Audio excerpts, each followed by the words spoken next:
And ഇപ്പോൾ വലിയൊരു discussion നടക്കുകയാണ്, എല്ലാ വീട്ടിലും ഒരു അമ്മു വേണോ ഇല്ലേ എന്നുള്ളൊരു കാര്യം. ഇത് ഞങ്ങൾ ഉണ്ടാക്കിയൊരു വേർഡിങ് അല്ല. എല്ലാവരുടെ വീട്ടിലും ഒരു അമ്മു വേണം. What's your name? Ammukutty. Say in English. English പറയൂ. ഇങ്ങോട്ട് വന്ന് പറഞ്ഞൊരു കാര്യമാണ്, അല്ലാതെ ഞങ്ങൾ അങ്ങോട്ട് പോയിട്ട് ഞങ്ങൾ ഉണ്ടാക്കി ഇങ്ങോട്ട് വന്നില്ല. മറ്റു വീടുകളിൽ അങ്ങനെ ഒരു അമ്മു വേണോ വേണ്ടേ എന്നൊക്കെ ഉള്ളത് ആൾക്കാർക്ക് അറിയാം. പക്ഷെ എനിക്ക് എന്റെ ലൈഫിൽ ഒരു അമ്മു വേണം. ഏത് പെണ്ണിന്റെ? അമ്മുന്റെ. എന്തൊരു തണ്ടാവൾക്ക്, വലിയ പണക്കാരന്റെ മോളാന്നുള്ള ജാടയോ, അഹങ്കാരി. നിർത്തടി. ഞങ്ങളുടെ അമ്മൂനെ ചീത്ത പറയാൻ നീ ആരടി? നായിന്റെ മോളെ. അമ്മൂനെ കുറിച്ച് എന്തറിയാടി നിനക്ക്? ആ പേരൊന്ന് ഉച്ചരിക്കാൻ പോലും നിനക്കൊന്നും അർഹതയില്ല, മനസ്സിലായോടി? എന്താ ഇത്? വല്ല പെണ്ണുങ്ങളെ കുറിച്ച് പറഞ്ഞതിന് ജയകൃഷ്ണൻ എന്തിനാ ഇങ്ങനെ ചൂടാവുന്നത്? വല്ല പെണ്ണുങ്ങളോ? അങ്ങനെ വല്ലയിടത്തുനിന്നും വന്ന പെൺകുട്ടിയൊന്നല്ല അമ്മു. നല്ല അന്തസ്സുള്ള തറവാട്ടി പറഞ്ഞ കുട്ടിയാ. എങ്കി പിന്നാലെ നടക്കണത് മാത്രാക്കണ്ട, അവളെ തന്നെ പ്രേമിച്ചു കല്യാണം കഴിച്ചു. അതിന് ഞാൻ പുണ്യം ചെയ്യണോടി? അമ്മൂനെ പ്രേമിക്കാനും കല്യാണം കഴിക്കാനും ഒക്കെ ഒരു 10 വട്ടം കൂടി ഞാൻ ജനിക്കണം. മതി.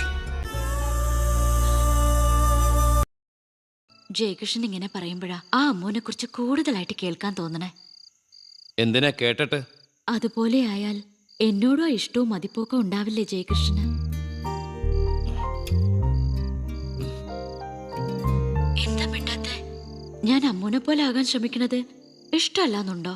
ശ്രമിച്ചുണ്ടാക്കേണ്ടതല്ല, ജന്മം കൊണ്ട് ഉണ്ടാവണത്. അതൊക്കെ കുട്ടിക്ക് ചിന്തിക്കാൻ പറ്റുമോ? സ്വന്തം സ്ഥാപനത്തില് ഒരു തൊഴിലാളി പെൺകുട്ടിയെ പോലെ പണിയെടുക്കുകയും അവരുടെ കൂടെ ഭക്ഷണം കഴിക്കുകയും ജീവിക്കുകയൊക്കെ ചെയ്യുന്ന ഏതെങ്കിലും ഒരു മുതലാളി പെൺകുട്ടിയെ പറ്റി ാതെ പോകുന്നൊരു പുണ്യ ജന്മമുണ്ട്. അത് ഞങ്ങളുടെ അമ്മുവാണ്. എപ്പോഴും ഇങ്ങനെ പറയണമെന്നില്ല, ശരിയാക്കി തന്നാ മതി. എല്ലാം പറഞ്ഞിട്ടുള്ളൂ. അമ്മ പറഞ്ഞിട്ടുള്ള വാചകങ്ങൾ ഇതിൽ ഞാൻ ഈ വാട്സപ്പിൽ നിന്ന് ഞാൻ വായിച്ചു കേൾപ്പിച്ചുതരാം. അമ്മ പറഞ്ഞതാണ്, ഇനി എനിക്ക് ഒരമ്മുമ്മ, അത് അപ്പച്ചി വസന്ത ഇനി എൻ്റെ ജീവിതത്തിലില്ല. ഇനി നിനക്ക് എനിക്ക് മെസ്സേജ് അയക്കാനും സാധിക്കില്ല. ഞാൻ നിന്നെ ബ്ലോക്ക് ചെയ്യുന്നു. അതൊന്ന്. അത് കഴിഞ്ഞ് നിനക്ക് എന്നും രാവിലെ കേൾക്കാൻ ഒരു അതിമനോഹരമായ പാട്ട്. ഇത് നാട്ടുകാർ കേട്ടാൽ നിന്നെ ചൂല് വെച്ചടിക്കും. അത് ഓർത്തു വെച്ചോ. വൃത്തികെട്ട സ്ത്രീയെ, നിൻ്റെ എല്ലാ ബന്ധുക്കൾക്കും ഓരോ കോപ്പി വീതം അയച്ചിട്ടുണ്ട്. എല്ലാവരും കേൾക്കട്ടെ നിൻ്റെ പാട്ട്. ഇതൊക്കെയാണ് എനിക്കിപ്പോൾ ലാസ്റ്റ് അയച്ചത്.